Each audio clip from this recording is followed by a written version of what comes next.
நல்லா வறுத்தாச்சு. இது நல்லா கமகமகமான வாசனை பாருங்கள். நல்லா புகை வருது. போதும். இதை வந்து நம்ம ஸ்டவ் ஆஃப் பண்ணிவிட்டு இதை நம்ம ஃபஸ்ட்டு பொடிச்சிட்டு வந்துடலாம். மிக்ஸி ஜாரில் போட்டு நல்லா பொடிச்சிட்டு வந்துடலாம். இதை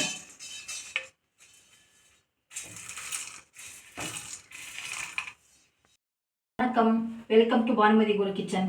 இன்றைக்கி நம்ம கண்டத்திப்பிலியில் ஒரு ரசம் பண்ண போகிறோம். இது கண்டத்திப்பிலின்றது பாருங்கள் இப்படி தான் இருக்கும். இது வந்து எதுக்குன்னா உடம்பு வலி, இருமல், சளி அதை இருக்கிறவங்க வந்து இதை வச்சு ஒரு ரசம் பண்ணி சாப்பிட்டிங்கன்னா கொஞ்சம் நேரத்துலேயே உடம்பு வலி சரியாயிடும்.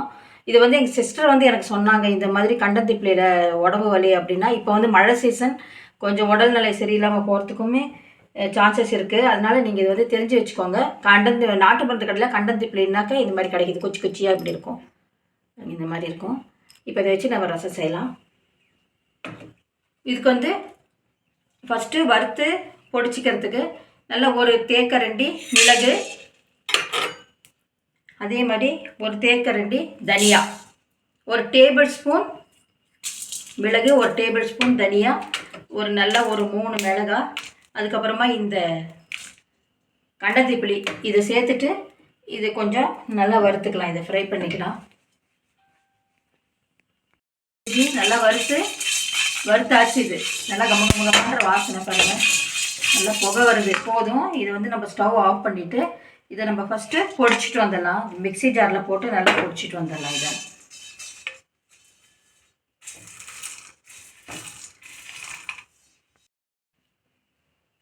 பாருங்கள், இந்த மாதிரி கொஞ்சம் கொரகொரப்பாக பொடிச்சிட்டு வந்தாச்சு. இப்போ ரசம் செய்ய ஸ்டார்ட் பண்ணலாம். ஒரு கடாய் வச்சுக்கலாம். ஃபஸ்ட்டு இதை வந்து புளி தண்ணி ஆட் பண்ணிக்கலாம். இது ஒரு சின்ன எலுமிச்சை அளவு புளி கரைச்சி புளி தண்ணி விட்டுக்கலாம். இதில் ஃபஸ்ட்டு இதில் வந்து இந்த பொடியை பொடிச்சதை போட்டுக்கலாம்.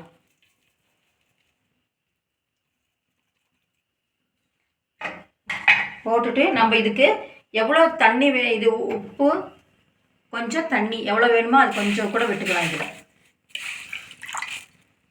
புளிப்பாக இருக்கக்கூடாது, கொஞ்சம் தண்ணி விட்டாச்சு. இப்போ இதில் உப்பு சேர்த்துக்கலாம். தேவையான அளவுக்கு உப்பு சேர்த்துக்கலாம். கொஞ்சம் மஞ்சப்பொடி சேர்த்துக்கலாம். மஞ்சப்பொடி வந்து கண்டிப்பாக ஆன்டிபயாட்டிக்.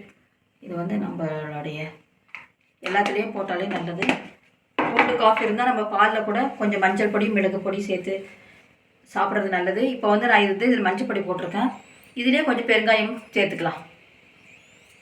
பெருங்காயம் கட்டி பெருங்காயமாக இருந்தால் நாம் அந்த பொடிக்கிறோம் இல்லைங்களா, அதிலே சேர்த்து பொடிச்சிக்கலாம். இது வந்து தூள் பெருங்காயன்றதுனால நான் வந்து இதிலே சேர்த்துக்கிறேன். சேர்த்தாச்சு. இப்போ ஒரே ஒரு கொதி வரட்டும். சிம்பிள். ஆனால் ரொம்ப மெடிசின் வேல்யூ. வீட்டில் யாருக்காவது கோல்டு காஃபு, உடம்பு வலி, ஒரு மாதிரியாக இருக்குது, டயர்டாக இருக்குன்னா கண்டிப்பாக இந்த ரசத்தை செஞ்சு கொடுங்க. கண்டத்திப்பிலின்னு சொல்லிட்டு நீங்கள் நாட்டு மருந்து கடையில் கேட்டால் கிடைக்கும். இப்போ வந்து இது ஒரு செகண்ட் கொதிக்கட்டும்.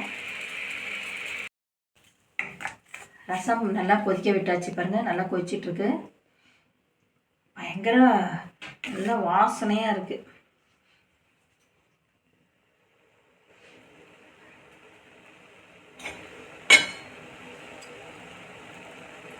கொதிச்சிட்ருக்கு, ரசம் கொதிச்சிட்ருக்கு. இது கண்டிப்பாக செஞ்சு பாருங்கள். கொஞ்சம் இது சாப்பிட்ட கொஞ்சம் நேரத்துலேயே உடம்பு வலியெல்லாம் நல்லா குறையுது அப்படின்னு சொல்லிட்டு செஞ்சு சாப்பிட்டவங்க சொன்னாங்க.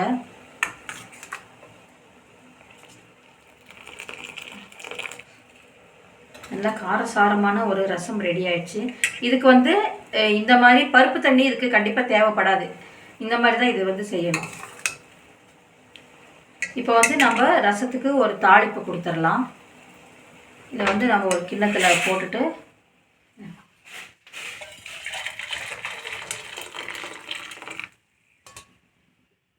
இதுலேயே வந்து ஒரு தாளிப்பு கொடுத்துடலாம். இப்போ நம்ம ஒரு தாளிப்பு கொடுத்துடலாம். கொஞ்சம் நெய் விட்டுக்கலாம். ஏன்னா இது காரசாரமான ஒரு ரசம். இதுக்கு வந்து நெய் இருந்தால் தான் நல்லாயிருக்கும். கொஞ்சம் கடுகு, கொஞ்சம் ஜீரகம், நல்லா ஒரு டீஸ்பூன் அளவுக்கு ஜீரகம் போட்டுக்கோங்க. ஜீரகமும் உடம்புக்கு ரொம்ப நல்லது. ஜீரக வாசனை இருந்தால் தான் ரசமும் நல்லாயிருக்கும். கடுகு நல்லா வெடித்த உடனே வெடித்து ஆரம்பிச்சாச்சு. கொஞ்சம் கருவேப்பிலை மட்டும் சேர்த்துக்கலாம்.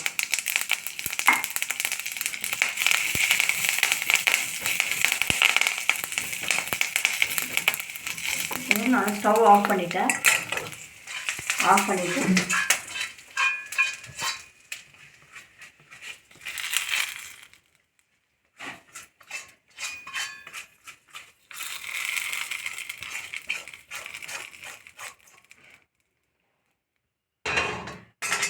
தாளித்து போட்டாச்சு. சூப்பரான ஒரு ரசம் ரெடி. இது வந்து சூடாக சாதத்தில் நல்லா குழைச்சிட்டு குழைய வேக வச்சுட்டு இந்த ரசத்தை போட்டு இன்னொரு 1/2 டீஸ்பூன் மேலே நெய் விட்டு சாப்பிட்டாக்க அவ்வளோ நல்லாயிருக்கும். சூப்பரான ஒரு ரசம் ரெடி ஆகிடுச்சு பாருங்கள். இந்த மாதிரி ரசம் செஞ்சு நீங்களும் சாப்பிட்டுட்டு, அதாவது உடம்பு ப்ராப்ளம் இருக்கவங்க, உடம்பு வலி, கோல்டு காஃப் இருக்கிறவங்க இதே மாதிரி செஞ்சு சாப்பிட்டுட்டு கண்டிப்பாக அது வந்து யூஸ்ஃபுல்லாக இருக்கும். லைக் பண்ணுங்கள், ஷேர் பண்ணுங்கள், கமெண்ட் பண்ணுங்கள். சப்ஸ்கிரைப் பண்ணாதவங்க சப்ஸ்கிரைப் பண்ணுங்கள். தேங்க்ஸ் ஃபார் வாட்சிங்.